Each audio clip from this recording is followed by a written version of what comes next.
So hi guys, what's up? Bagong umaga, bagong video na naman para sa inyo. So yan, ang video natin ngayon is tayong na naman o tuyom o sea urchin.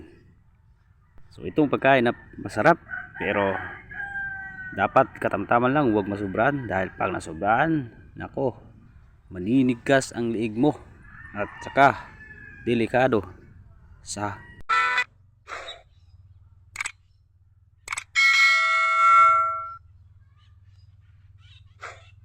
dugo mo dahil tataas ang blood pressure mo pag di mo napigilan ng pagkain ng maramihan nito. Ito ang tayong sea urchin or tuyom.